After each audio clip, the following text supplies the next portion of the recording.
Alors, sans transition, on n'a que 2 minutes, Talib et Barry, on va enfin en parler. La médiation en Berne, en Guinée, oui, de la CEDEAO. La médiation de la CEDEAO, vous vous rappelez que Boni Yahi avait séjourné, avait eu des contacts avec beaucoup de responsables de la transition et notamment les ambassadeurs accrédités en Guinée.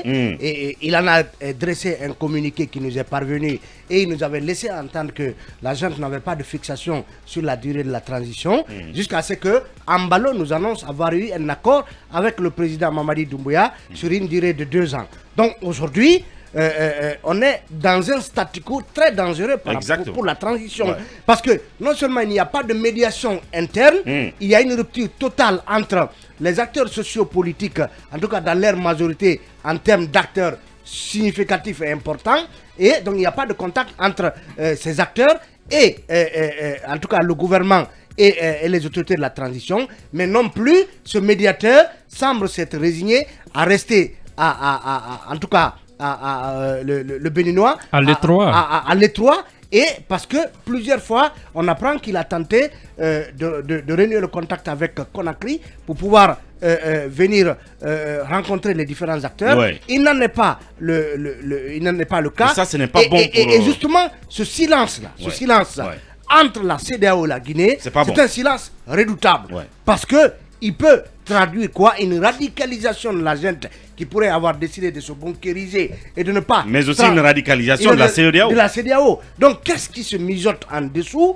Qu'est-ce que Ambalo, le président de la CEDEAO et les autres chefs d'État sont en train de préparer éventuellement pour faire face à Conakry? Bien. Et qu'est-ce que, justement, quelle est la position officielle, la position définitive de la junte par rapport à cette médiation? Parce que comme vous le savez, ils avaient rejeté d'abord l'idée d'un médiateur. Finalement, ce médiateur est venu et entre-temps, Ambalo a mis le pied dans le plat en révélant un accord que le colonel aurait dû, lui, certainement révéler selon Jeune Afrique.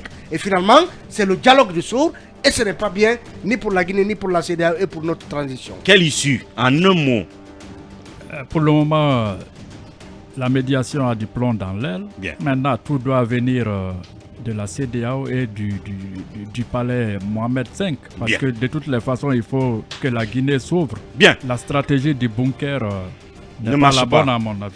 Voilà, si le soleil donc nous écoute depuis le palais Mohamed V, qu'il se mettent au-dessus de la mêlée et prendre la responsabilité du père de la nation. Et s'ils nous écoutent aussi, ça se murmure que l'argent ne circule pas et que les dettes ne sont pas payées au plan local. Ce n'est pas bon aussi pour les ménages. À demain donc pour la suite de notre aventure et bonne journée du côté de Cancan. Vous avez Radar, la grande messe de l'investigation journalistique, la plus grande tribune politique de la Guinée.